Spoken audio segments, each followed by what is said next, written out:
Supreme court మీకు protection ఇస్తామని చెప్తున్నారు. సుప్రీంకోర్టు ఎలాంటి ప్రొటెక్షన్ ఇస్తారు? మేము ఈ వార్డు నుంచి ఆ వార్డుకి వెళ్ళాలి, మా నిమ్స్లోనే తీసుకోండి.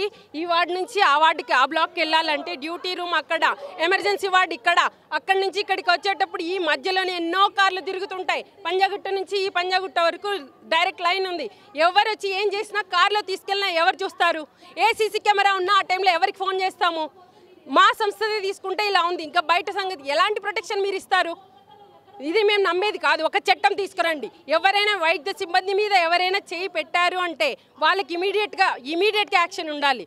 ఇమీడియట్ యాక్షన్తోనే వాళ్ళని ఏమైనా చెయ్యాలి. కానీ కోర్టులు చట్టాలు ఇవన్నీ మాకు జరిగే న్యాయం కాదు. ఇప్పుడు ఏదైతే విషయం జరిగిందో మోమితా కేసులో, మోమితాకి ఎలాంటి న్యాయం జరుగుతుందో అదే ప్రతి ఒక్కరికి జరిగేలాగా ఒక ఆర్డినెన్స్ తీసుకురావాలి. మెడికల్ సిబ్బందిని ఎవరు ఏమనకుండా మీరు ప్రొటెక్షన్ యాక్ట్ తీసుకురండి. ఆ రోజు కరోనాలో మీకు అంతా చేసినప్పుడు, దేశాన్ని రక్షించినప్పుడు మీరు ఏమిచ్చారు? ఏ వైద్య సేవకునికి ఏమిచ్చారు? వైద్య సిబ్బందికి ఏమిచ్చారు? ఎంతోమందికి భూములు ఇస్తున్నారు, ఎంతోమందికి ఆధార్ కార్డులు ఇస్తున్నారు, ఎంతోమందికి ఇల్లు ఇస్తున్నారు. ఒక్క వైద్య సిబ్బందికి, ఒక్క కాంట్రాక్ట్ బేస్ అమ్మాయికి ఇచ్చారా? ఎవరికైనా ఇళ్ల స్థలాలు ఇచ్చారా? ప్రాణం కోల్పోయారు కరోనా సమయంలో ఎంతోమంది సిస్టర్లు, డాక్టర్లు, వాళ్ళకి ఇచ్చారా? అట్లీస్ట్ వాళ్ళ ఫ్యామిలీకి ఏమైనా చేశారా? ఒక సెంట్రల్ గవర్నమెంట్ ఎంప్లాయీ చనిపోతే నెక్స్ట్ వాళ్ళకి వెంటనే జాబ్ ఇస్తారు. అదే వీళ్ళకి ఇచ్చారా? డాక్టర్స్కి ఇచ్చారా? ఇవ్వలేదు. మోదీజీ మీరు చెప్తారే హర్ ఘర్ తిరంగా నయే, హర్ లड़की को एक तलवार दे के बाहर भेजना पड़ रहा है आजकल, क्योंकि ऐसा अत्याचार कितना हो रहे? क्यों आप मौन है? आप अभी बात करना चाहिए इसके इश्यू में. आप इमरजेंसी में एक ऑर्डिनेंस लेके आना पड़ेगा. वैद्य सिब्बंदी हर आदमी को आप एक अभय देना पड़ेगा. ఓకే, ఇప్పుడు అభయ కుటుంబానికి కోల్కతా గవర్నమెంట్ 10 లక్షలు ఇస్తాము, ఎందుకు ధర్నా చేస్తున్నారు అంటున్నారు. 10 లక్షలు మీ మొహాన కొట్టుకుంటారా? ఒక కన్న బిడ్డ చనిపోతే 10 లక్షలతో వెళ్ళగడతారా? 10 లక్షలుగా ఒక్క ఎంబీబీఎస్ సీట్, ఒక్క 5 ఇయర్స్ ఎంబీబీఎస్ సీట్, ఒక్క సంవత్సరం ఫీజు కాదు 10 లక్షలు. తెలుసా? నా బిడ్డ ఎంబీబీఎస్ చదువుతుంది, నాకు తెలుసా బాధ. పీజీ వరకు వెళ్ళిన అమ్మాయి ఎంత కష్టపడితే ఆ లెవెల్కి వచ్చి ఉంటుంది. ఒక్క నీట్ రాసి చూపియండి రా, ఒక్క ఐఏఎస్ ఎగ్జామ్ కాదు, ఒక్క నీట్ రాసి చూపియండి. మీరు ఒక నీట్ రాసి దాంట్లో తెచ్చుకొని మళ్ళీ పీజీకి వెళ్ళి అప్పుడు తెచ్చుకోండి. దాని విలువ ఎంతో తెలుస్తుంది. 10 లక్షలు కాదు, 10 కోట్లు ఇచ్చినా కూడా ఇంకో నిర్భయాక్ చేస్తారు, మీరు ఇంకో మోమితాకు చేస్తారు. అంటే మీరు చేస్తూ కాంపెన్సేషన్ ఇస్తూ వెళ్తారా? ఇంతమంది ఆడవాళ్ళకి రక్షణ ఏది? ఆడవాళ్ళకి రక్షణ లేని ఈ లోకంలో ఏది సాధ్యం కాదు. మీరు కాంపెన్సేషన్కి మేము ఒప్పుకోము.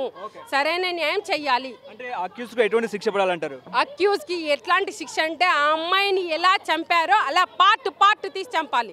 సౌదీ లాంటి చట్టాలు ఇక్కడ అమ్మాయిల విషయంలో ఎవరైనా అలా చేస్తే అలాంటి చట్టాలు ఇక్కడ ఇంప్లిమెంట్ కావాలి. ఎన్నో చట్టాలు, ఎన్నో ఆర్డినెన్సులు.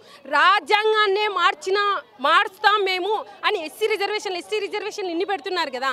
ఒక్క మెడికల్ సిబ్బంది కోసం ఒక్క ఆర్డినెన్స్ తీసుకురావడానికి మీరు మళ్ళీ నెక్స్ట్ వర్షాకాలం, శీతాకాల సమావేశాల వరకు ఆగాలనా? అంతవరకు మేము కూడా రోడ్ల మీదనే ఉంటాం. మా ప్రతి ఇది తీరే వరకు మాకు ఏదైతే ప్రొటెక్షన్ లేదో అది ఇచ్చేదాకా మేము రోడ్డు మీదనే ఉంటాం. సరైన న్యాయం చేయాల్సిందే. గవర్నమెంట్ సపోర్ట్ ఉందని మీరు అనుకుంటున్నారా? గవర్నమెంట్ సపోర్ట్ అంటే ఏ నాయకుడు వచ్చారండి? ఇంతమంది మేమంతా సెలవులు పెట్టుకొని ఓట్లు వేసిన వాళ్ళే. ఏ నాయకుడు కూడా వచ్చి, ఏ ఫిలిం స్టార్ కూడా వచ్చి అమ్మ ఒక డాక్టర్కి అయింది, ఆర్డినరీ పర్సన్కి జరిగినప్పుడు కాదు, ఒక డాక్టర్కి జరిగినప్పుడు కనీసం ఒక డాక్టర్ దేవునితో సమానం, ఇట్లాంటి వాళ్ళకి జరగకూడదని ఒక మాట మీరు చెప్పలేకపోతున్నారే. వందలు పెట్టి సినిమాలు చూడాలి, వందలు పెట్టి సినిమాలు చూడండి, ఎంకరేజ్ చేయండి అంటారు. దేనికి? ఇట్లాంటివి జరిగినప్పుడు మీరు ఎవరు మా సైడ్ లేనప్పుడు మేము ఎందుకు సినిమాలు చూడాలి? ఏ నాయకుడికైనా మేము ఎందుకు సపోర్ట్ చేయాలి? ఇదా ప్రజాస్వామ్యము? ఇదా మేము కోరుకునేది? ఆడవాళ్ళకి రక్షణ లేని ఈ చట్టాల మాకు కావాల్సింది. వద్దు, చట్టాన్ని మార్చండి. అవసరమైతే ఏదైనా చెయ్యండి.